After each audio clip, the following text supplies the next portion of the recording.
Hello বন্ধুরা, আজকে আমি দেখাবো কিভাবে একটা ইমেজের মধ্যে তার নিজস্ব ব্যাকগ্রাউন্ডটা রিমুভ করে একটা কালারিং ব্যাকগ্রাউন্ড কিভাবে সেট করা যায়। তাহলে আমরা একটা ছবি প্রথমে নিব। তাহলে প্রথমে দিস পিসে যাব।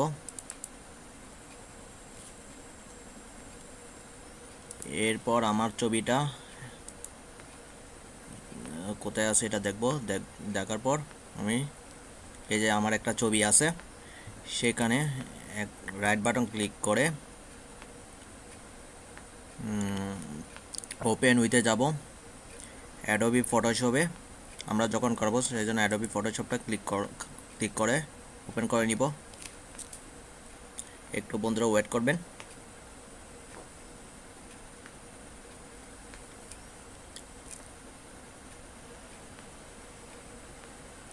আসছে, দেখেন আমার ছবিটা এখানে চলে আসতো।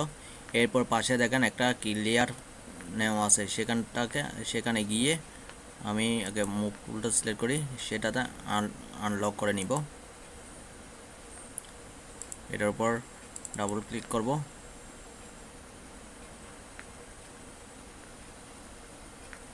এরপর হচ্ছে এখানে দেখতেছেন এটা হচ্ছে object selection tool.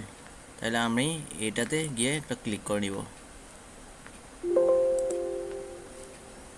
Object selection টুলে ক্লিক করব। এরপর পুরো ব্যাকগ্রাউন্ডটাকে আমি সিলেক্ট করে নিব ছবিটার মধ্যে। কিছুক্ষণ অপেক্ষা করতে হবে।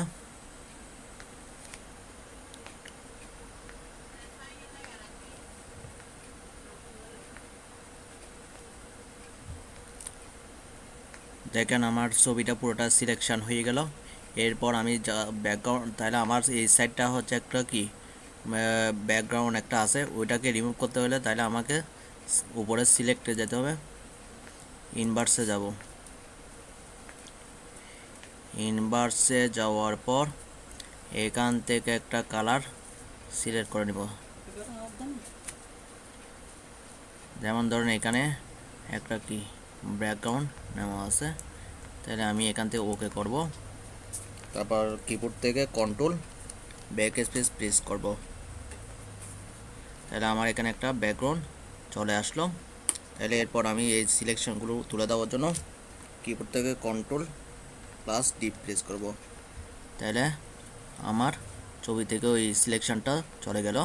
এভাবে একটা কি ইমেজের মধ্যে ব্যাকগ্রাউন্ড সেট করতে হয়।